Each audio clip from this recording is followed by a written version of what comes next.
Hey, I'm Bob at I Like to Make Stuff. Today I'm going to show you how to make a 4-color screen printing press.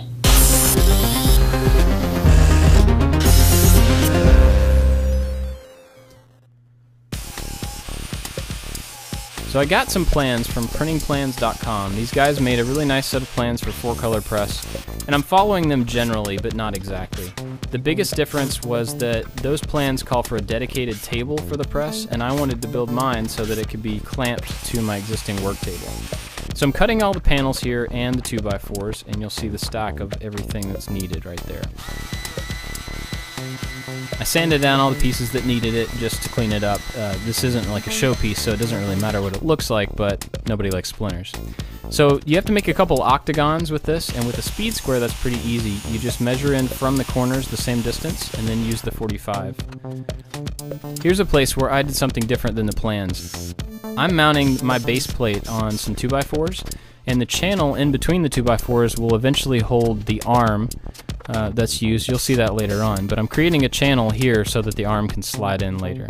The Lazy Susan needs to be attached perfectly in the center because everything is going to pivot around one point, and so you're going to have to work really hard to make sure everything is centered.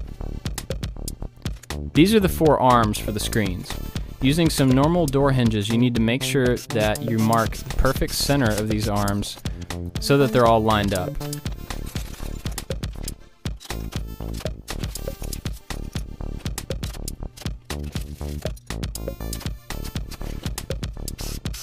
I'm just screwing these two together to make a thicker block. This is going to be a pedestal in the center. Using the octagon that we made earlier, you go ahead and mark for where the Lazy Susan's going to fit. Again, the centering on this is really, really important. And then lay it in place, mark the screw holes. You want to pre-drill all the holes in this, as many as you possibly can. This took some adjusting, trying to spin it around and make sure that all 4 of the corners of the Lazy Susan were actually in the right places. I pre-drilled some holes and then flipped it over and marked the center for the pedestal that I made a few minutes ago. Pre-drill some holes here just so you can see them on the other side. Hold it in place, flip it over, and then screw it together.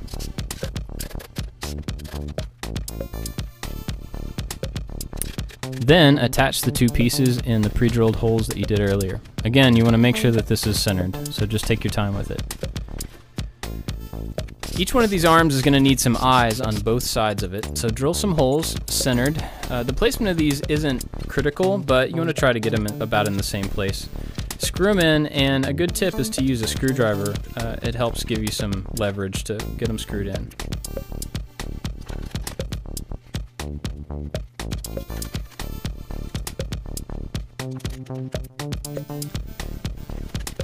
Next, I had to make some brackets to put at the end of these arms. The screens are going to sit on these brackets eventually, and I just used some corner aluminum pieces that I had laying around. You find the center point, and then you mark 3/4 of an inch outward and make your holes there. These get screwed into the ends of the arms opposite the hinge, and you want to try to get these as centered as possible because they can later on be a guide to get your screen centered. You need to add another eye to the pedestal outside of each corner of the center block. I marked about 1.5 inches out. I don't think the placement is really critical here, but you just need to have them all about the same. Now you'll notice that there are 2 pieces of 2x4 screwed vertically at the end of the press right now. These are temporary, but I used them to center the arms as I was attaching the arms. You'll see in just a second. These eventually get replaced with some more permanent pieces that are part of the long extension arm. So I marked and pre-drilled the places for all the hinges on each side. And once I had them marked, went back and drilled them. Then it's just a matter of screwing the arms on. Those 2 pieces of 2x4 there are making sure that all of the arms are in the same place relative to the center pedestal.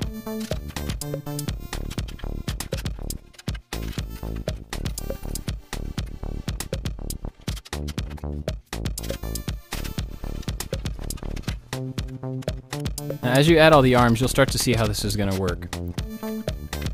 Next, you have to attach springs to turnbuckles. You're going to make some pieces that are going to eventually hold the arms to the eyes that are in the middle of the turntable.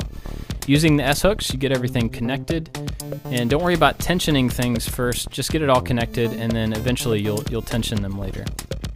Now you can see that it holds them up. You can spin them around and pull each arm down in its place.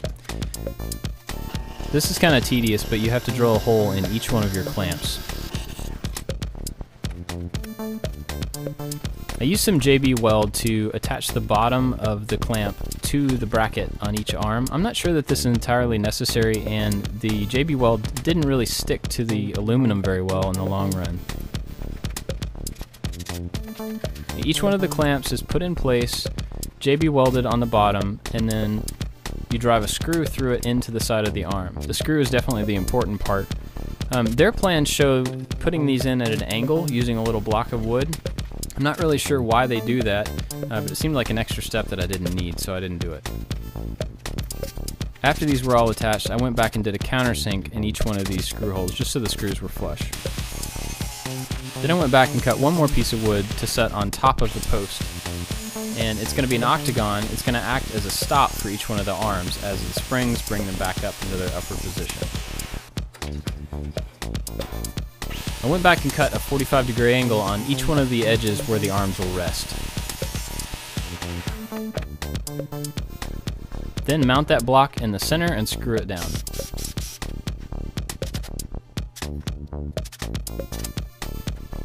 Finally, I flipped the whole thing over and added my base plate that I had cut originally.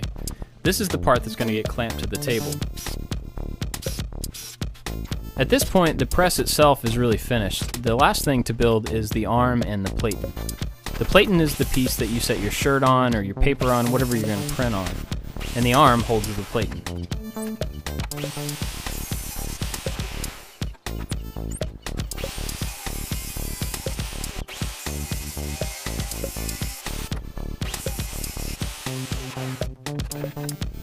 I screwed this little block onto the arm as a stop. This will stop it from going in the channel too far.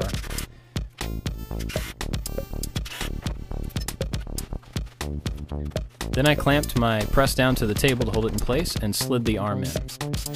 These two little guide pieces are going to be added on both sides of the arm, and that will help each screen arm to come down in the same position each time. The platen and the screen need to be perfectly parallel when you go to print, so I had to raise the platen up off the arm. I used some scrap wood and just made some risers to lift it up. After the block dried, I just took the clamps off and cut it down to a couple of strips to use as risers.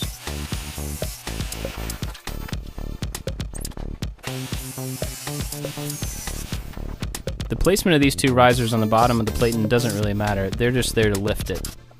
What matters is the channel that you create. You use two pieces of 2x4 to create a channel right in the center of the platen. Now this needs to be the same size as your arm, and if you're using a standard 2x4, it should work just fine. Here you can see it all in action. This is how it's going to work once I get real screens on. Like I said before, I based this build loosely off of some plans that are available for free at printingplans.com. Michael Phipps and Dan Mitchell, I believe, are the guys that created it. Go there and check them out. They even sell kits to help you build it. So I hope you enjoyed this, and if you want to see some more videos, don't forget to subscribe to the channel. And I've got new Maker 101 videos coming up soon, as well as more project videos. Be sure to ask me some questions, have a conversation with me at Facebook, and all the content lives at iliketomakestuff.com. If you want to support these videos, please check out my Patreon page. There's a video there that explains what it is and how it helps me. And any kind of support you can give me is awesome and really, really appreciated. I hope you guys have a great holiday season, and I'll see you next time. Bye.